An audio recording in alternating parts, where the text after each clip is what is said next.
So guys, কিছু কিছু directors এমন আছে যাদেরকে তোমার অ্যাপ্রিসিয়েট করতে ভালো লাগবে না, মানে যাদের কাজ দেখে তোমার অ্যাপ্রিসিয়েট করতে ভালো লাগবে তোমার। তো তার মধ্যে একজন হচ্ছে সঞ্জয় লীলা ভনসালী।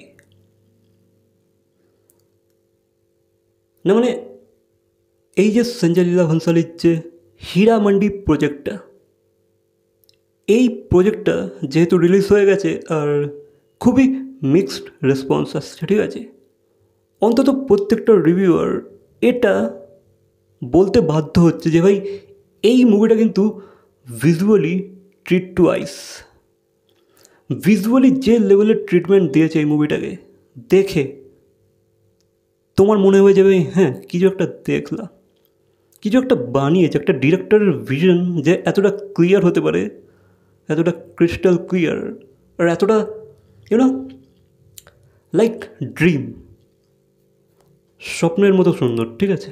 তো সেরকমই সে কিন্তু এই হীরামান্ডি প্রজেক্টটাকে ট্রিট করেছে। তো গাইস, তো গাইস তোমরা কি জানো হীরামান্ডি প্রজেক্টটাকে সঞ্জয় লীলা ভনসালী 18 বছর ধরে কাঁধে নিয়ে ঘুরে বেড়াচ্ছে, ঠিক আছে। সে 18 বছর ধরে এই প্রজেক্টটার পেছনে রিসার্চ করছে, ডেডিকেশন দিয়ে রিসার্চ করছে। ভাই তার কী লেভেলের ডেডিকেশন লেভেল, নেক্সট লেভেল। মানে একটা প্রজেক্টের পিছনে 18 বছর দেয়া ইটস নট আ মুখের কথা, ঠিক আছে, ইটস টু টাফ। ভাই এরকম একটা কমার্শিয়াল মার্কেটে দাঁড়িয়ে আজকের দিনে একটা প্রজেক্টের পিছনে 18 বছর রিসার্চ,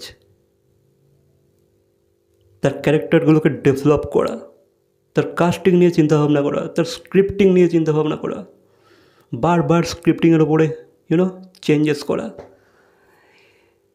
এই প্রজেক্টের মিউজিক কীভাবে সেট ডিজাইন হবে,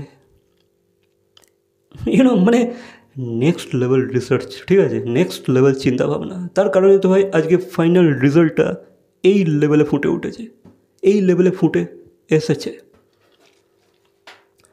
তো এই তোমাদেরকে জানিয়ে রাখি, যেহেতু 18 বছর ধরে সেই প্রজেক্টটাকে নিয়ে চিন্তাভাবনা করছে বা কাঁধে নিয়ে বয়ে বেড়াচ্ছে, কিন্তু গাইস সে চাইলেই অনেক আগেই এই প্রজেক্টটাকে ডেলিভার করে দিতে পারতো, ঠিক আছে, সে কিন্তু বানিয়ে ফেলতে পারতোই।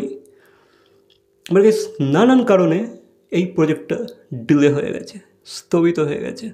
তো গাইস তোমাদেরকে জানিয়ে রাখি, সে কিন্তু যেহেতু 18 বছর ধরে ভাবছে এটাকে বানানোর কথা, বাট পেছনে কাজ করছে। তো গাইস সে কিন্তু নানান টাইমে নানান অ্যাক্ট্রেসদেরকে কাস্ট করার কথা ভেবেছিল, ঠিক আছে। লাইক সে একটা টাইমে গিয়ে ভেবেছিল যে ভাই সে রানী মুখার্জিকে কাস্ট করবে, সে রেখাকে কাস্ট করবে, সে করিনা কাপুরকে কাস্ট করবে। দেন সে ইভেন সে ভেবেছিল দুটো পাকিস্তানি অ্যাক্ট্রেসদেরকেও কাস্ট করবে। লাইক সে ভেবেছিল মাহিরা খানকে কাস্ট করবে, ঠিক আছে, লাইক ওই যে রাইস মুভির হিরোইন মাহিরা খান, আর ফওয়াদ খানকেও সে কাস্ট করবে ভেবেছিল, ঠিক আছে।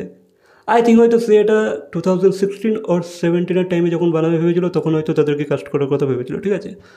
সেই সময় তারা মুভি করছিল বলিউডে, তো সেই টাইমটাই হবে। তো গাইস সে নানান টাইম কিন্তু নানান অ্যাক্ট্রেসদেরকে কাস্ট করার কথা ভেবেছিল, ঠিক আছে। বাট গাইস সেটা হয়ে ওঠে না, ঠিক আছে, ফাইনালি কোনো না কোনো কারণে। বাট গাইস ডিরেক্টরের ভিশন কিন্তু এরকমই হওয়া দরকার, ঠিক আছে। সে কিন্তু হার মানেনি, সে কন্টিনিউ রেখেছে। সে ভেবেছে ভাই কোনো না কোনো দিন গিয়ে আমার লগ্ন যখন মিলবে আমি ঠিকই বানিয়ে ফেলবো, ঠিক আছে, আমার এই ম্যাজিক্যাল দুনিয়াটাকে আমি ঠিকই ক্রিয়েট করে ফেলবো, ভাই ভিজুয়ালি ট্রিট দেবো আমার অডিয়েন্সকে। তো সেটা কিন্তু সে ফাইনালি বানিয়ে ফেলেছে। তো এতে যেমন আমরা কাস্ট দেখতে পাচ্ছি যে ভাই মনীষা কৈরালা, সোনাক্ষী সিনহা, অদিতি রাও হ্যাদরি, সঞ্জিতা শেখ। তো এদেরকে দেখতে তো দুর্দান্ত লাগছে, ঠিক আছে। একটা যে ক্যারেক্টারকে যেভাবে ডিজাইন করেছে, যেভাবে তাদেরকে তাদের কস্টিউম অ্যান্ড অল, তাদেরকে যে গেট আপটা দিয়েছে, যাদেরকে যেমনভাবে প্রেজেন্ট করেছে, দেখে তো মনে হচ্ছে ভাই কিছু রিসার্চ তোর পিছনে আছে, ঠিক আছে, রিসার্চ তো করেছে। হীরা মান্ডি, দ্য ডায়মন্ড বাজার। দেন গাইস এই মুভিতে কিন্তু অনেকে শেখর সুমন আর শেখর সুমনের ছেলের রোলটাকে অ্যাপ্রিসিয়েট করছে, বিশেষ করে শেখর সুমনের ছেলেকে।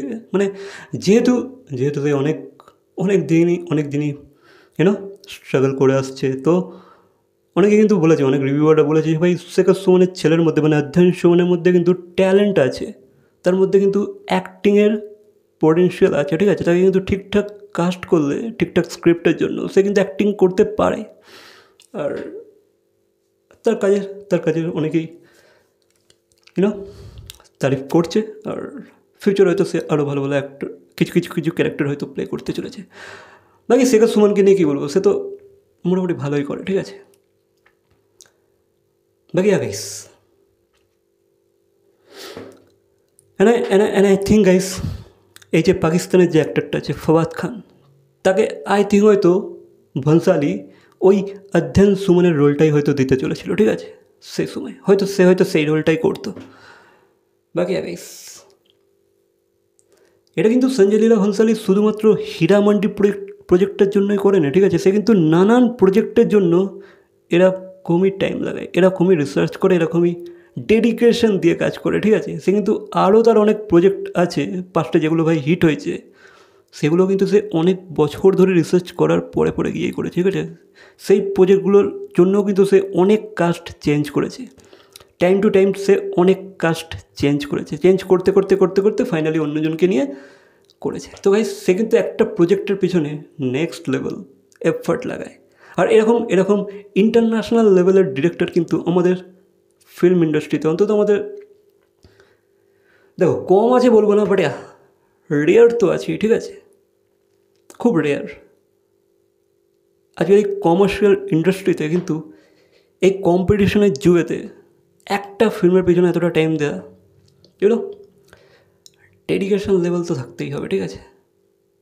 আদারওয়াইজ দেখো না আজকের ডিরেক্টরগুলোকে, ভাই স্ক্রিপ্ট লক হলেই প্রডিউসার যা বলবে তাকে করতেই হবে, ঠিক আছে। কিন্তু এখানে ডিরেক্টর একটা নিজের একটা নিজের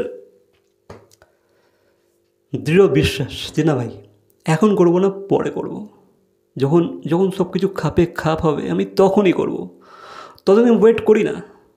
ওয়েট করতে কী দোষ, ফাইনাল রেজাল্ট যদি ভালো আসে ওয়েট করতে কী দোষ। তো সেই জিনিসটা কিন্তু ভনসালির মধ্যে আছে, আর এটার জন্য তাকে কুর্নিশ জানানো যেতেই পারে, ঠিক আছে। বাকি গাইস তোমাদের কেমন লাগলো হীরা মান্ডি, যদি তোমরা দেখে থাকো অবশ্যই কমেন্ট করে জানাবে, ঠিক আছে। আর কার ক্যারেক্টারটা তোমাদের সব থেকে ভালো লেগেছে তো অবশ্যই কমেন্ট করে জানাবে। ভিডিওটা ভালো লাগলে লাইক, কমেন্ট, শেয়ার, সাবস্ক্রাইব। আর সঞ্জয় লীলা ভনসালির ব্যাপারে তোমাদের কী মতামত সেটাও জানাবে। তো দেখা হচ্ছে পরবর্তী কোনো ভিডিওর সাথে। Till then